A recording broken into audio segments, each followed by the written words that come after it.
Selamat siang. Kami perkenalkan dari kelompok kelompok 1. Di sini ada tugas kemuhammadiyaan, mewawancarai tokoh dari Muhammadiyah itu sendiri, Pak. Sebelumnya perkenalkan, nama saya Alif. Nama saya Aldi, Pak. Siapa? Aldi. Aldi. Iya. Nama saya Catherine. Catering. Iya, Catherine. Saya Nur. Siapa? Nur.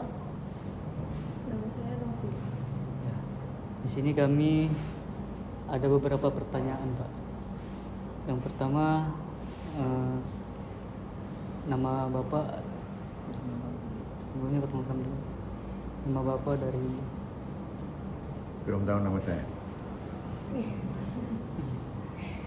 Nama saya Suyatman. Pakai gelar enggak? Boleh, Oh, Pak? iya. Nama lengkapnya. Dr. Andes Haji Suyatman, SPD, MM, MSc. Saat ini Bapak berusia berapa tahun, Pak? 75 tahun. 75 tahun. Saya lahir 2 Mei 49. Alhamdulillah masih sehat. Kalau boleh tahu bapaknya sih mana? Samarinda. Saya asli Solo, Solo. tepatnya Boyolali. Saya lulus IKIP Negeri Surakarta yang sekarang jadi UNS itu tahun 73. 74 saya dapat tugas jadi guru di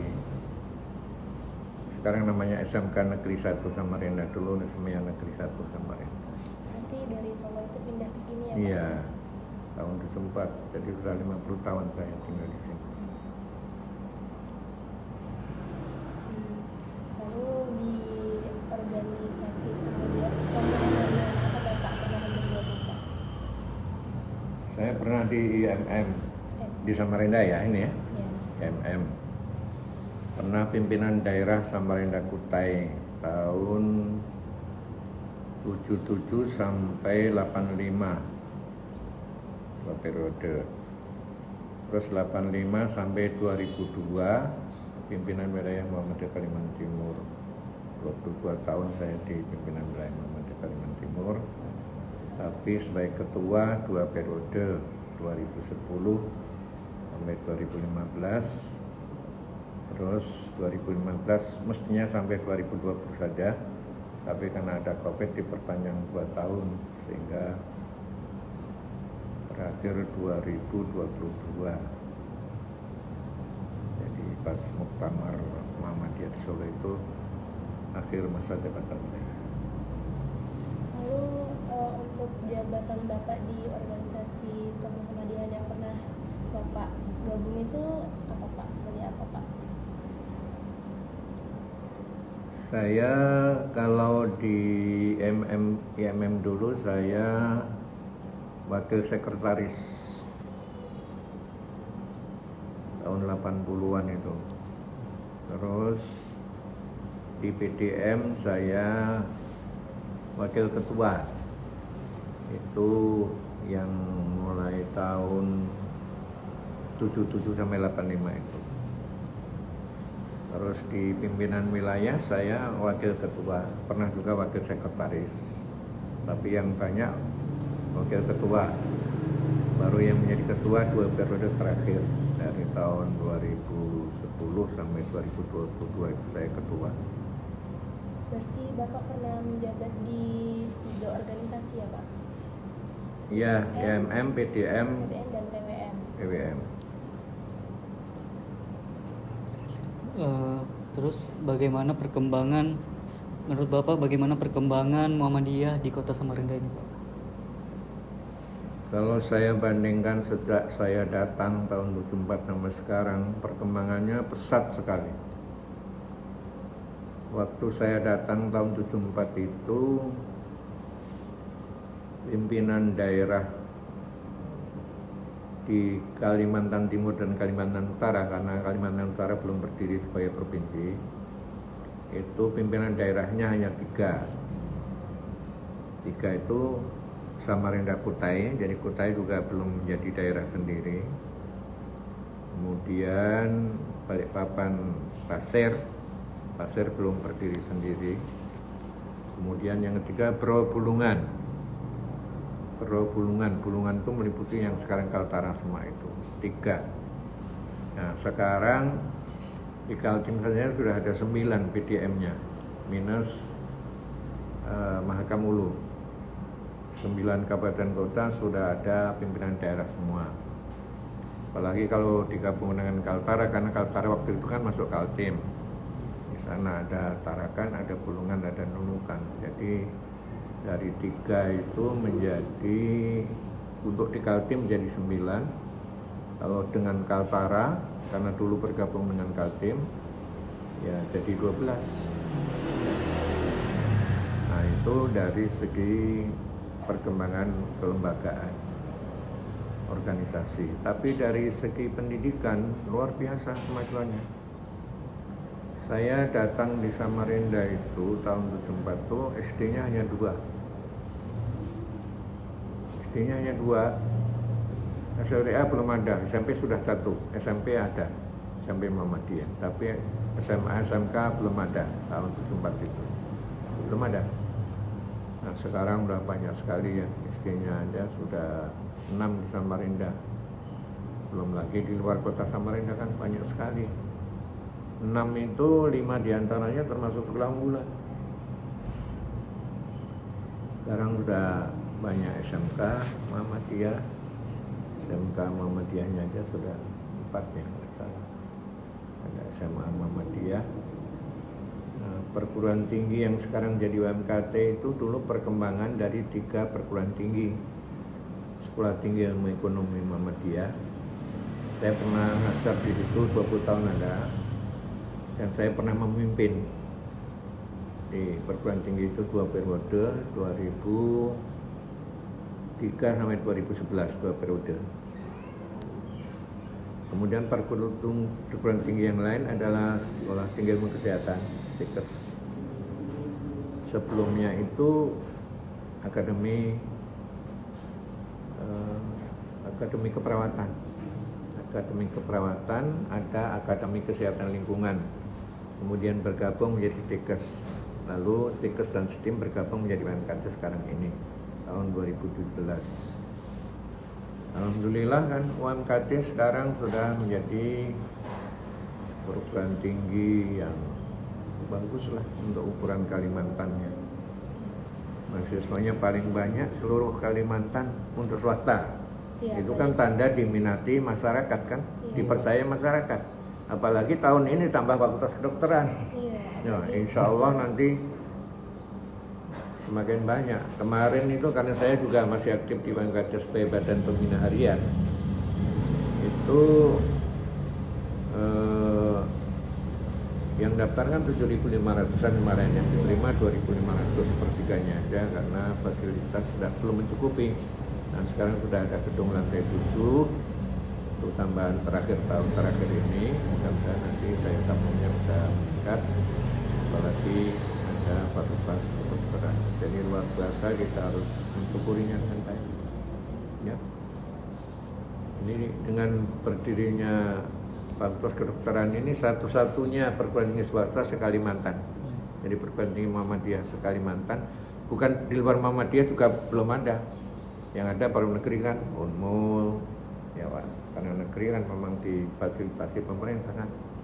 Kemudian Unlam, Palangkaraya, Pontianak, memang perguruan tinggi negerinya ya sudah ada kedokteran, tapi swasta ini yang pertama untuk perguruan tinggi swasta. Alhamdulillah. Lagi sekarang UMKT kan termasuk ke dalam Universitas Muhammadiyah swasta terbaik di Kalimantan ya Pak. Ya, alhamdulillah. Iya, dilaporkan Pak Rektor waktu sudah begitu. Nah, lalu juga yang mungkin Anda juga tahu ya, UMKT itu mengapa cepat berkembang dengan baik karena peningkatan SDM-nya luar biasa. Iya. Karena yang dikuliahkan S3 aja hampir 70 ya, kurang sedikit mungkin. Dan tiap tahun kita panen doktor di UMKT itu. Dan insya Allah UMKT termasuk perguruan tinggi yang banyak doktornya. Nah itu kan berpengaruh juga kepada mahasiswa ya. Jadi insya Allah Kalau dokter itu kan gelar tertinggi loh di perguruan tinggi ya, gelar akademik tertinggi. Kalau profesor itu kan gelar jabatan. Kalau gelar pendidikan ya dokter paling tinggi. Setelah itu kan tidak ada lagi sekolah di atas dokter, tidak ada. Nah sekarang sudah ada program S2 juga toh, ilmu hukum sama manajemen. Alhamdulillah itu semakin insya Allah meningkatkan daya tarik masyarakat. Kembali ke topik keorganisasian Muhammadiyah nih Pak. Sebelum Bapak bergabung ke organisasi itu, apa motivasi Bapak bisa masuk ke dalam organisasi Muhammadiyah? Ya saya itu kan Muhammadiyah dari kecil ya, jadi sudah dibesarkan di lingkungan Muhammadiyah ya. Saya yakini Muhammadiyah itu organisasi yang sangat bermanfaat untuk kemajuan Islam dan untuk masyarakat, bangsa, negara, dan dunia universal.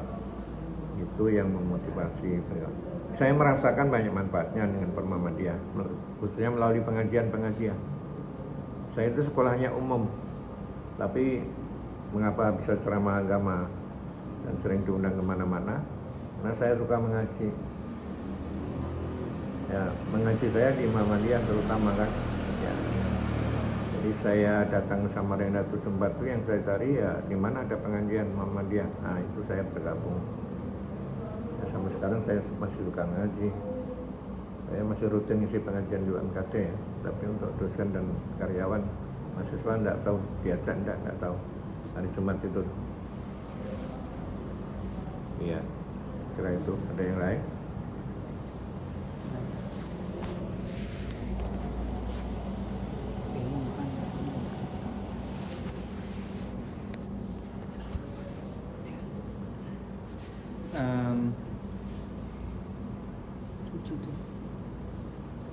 Apakah Pak ada kendala atau tantangan pada Muhammadiyah sampai saat ini, dan bagaimana cara Bapak mengatasi tantangan itu sendiri? Iya, selama Bapak menjabat. Tantangan itu mesti ada di mana-mana ya, baik dari dalam maupun dari luar. Yang dari dalam itu ya ada namanya Muhammadiyah kan banyak, ada 1-2 orang yang kadang-kadang ya nggak ikut aturan Muhammadiyah, itu tantangan itu. Ya kita harus sabar menghadapinya. Dan saya merasa mendapat kritik tajam yang di luar dugaan saya itu tahun 2014 waktu saya ketua PBM. Ada kegiatan tanwir, tahu kan tanwir ya? Tanwir itu tingkatan musyawarah tertinggi di bawah muktamar di Samarinda 2014. Waktu itu ketua PP-nya Pak Din Samsudin, sekretarisnya Pak Aidar Nasir. Nah, kan waktu itu menjelang pemilihan presiden dan wakil presiden, calon presiden waktu itu diundang di Tanwir Samarinda di Hotel Mesra itu tempatnya.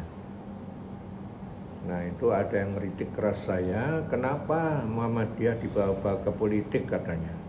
Padahal itu memang supaya calon presiden itu menyampaikan visi dan misinya di hadapan tokoh-tokoh Muhammadiyah, sehingga Muhammadiyah bisa memilih orang itu dasarnya kualitas. Tapi ada yang menurut saya, kenapa membawa Muhammadiyah ke politik? Ya saya jelaskan dengan baik. Ini yang mendatangkan calon-calon presiden itu bukan kami selaku pimpinan wilayah Muhammadiyah Kaltim waktu itu, tapi itu semua adalah pimpinan pusat Muhammadiyah. Nah, saya jelaskan itu. Ya, alhamdulillah nggak paham. Nah, itu contoh tantangan biasa, itu tantangan itu ada. Kalau dari luar ya biasa, kalau misalnya ada yang nggak senang ya biasa aja. Kita hadapi dengan lapang dada, dengan sabar ya. Maka komitmen berislam itu antara lain sabar. Masuk menjadi orang Muhammadiyah itu harus sabar menghadapi tantangan. Kira gitu ya, tantangan ada. Tapi ya alhamdulillah. Ya. biasa itu ya. Sampai sekarang belum masih ada. Kemudian Pak, apakah ada perubahan dalam perkembangan organisasi ini dari awal Bapak menjabat? Sudah saya ceritakan tadi, perkembangannya pesat. Yang dulu pimpinan daerah itu hanya 3 waktu saya datang, sekarang jadi 9. Itu perkembangan organisasi kan? Perkembangan organisasi itu luar biasa, dari 3 jadi 9. Bahkan kalau ditambah dengan Kaltara, di Kaltara itu minimal ada 3 ya, karena syarat pimpinan wilayah itu minimal ada 3 daerah. Yang saya tahu pasti di Bulungan ada, Tarakan ada, Nunukan ada. Nah, kalau itu dihitung dianggap perkembangan, jadi ada 12 sudah, dari 3 menjadi 12. Itu perkembangan organisasinya. Belum lagi PM, IMM makin besar, karena dulu ya sedikit kan tahun-tahun itu. IMM di kampus belum ada karena perguruan tinggi belum ada, tapi secara organisatoris sudah ada IMM tahun 80-an sudah ada. Ini terakhir Pak, apakah ada pesan untuk mahasiswa yang saat ini sedang mengemban dan mempelajari ilmu kemuhammadiyah? Pesan untuk mahasiswa? Ya, saya minta ya Anda belajar baik-baik. Jadi muslim yang baik. Kalau saya boleh meminta ya jadi orang Muhammadiyah, orang Aisyah yang baik. Karena misi Muhammadiyah itu kan termasuk misi keislaman dan wa marsalnaka illa rahmatan lil alamin. Jadi saya berharap berusaha Anda semua menjadi orang-orang yang bermanfaat, bukan hanya untuk diri sendiri, tapi juga untuk masyarakat, bangsa dan negara, bahkan kalau bisa sampai ke taraf dunia internasional. Itu harapan saya ya.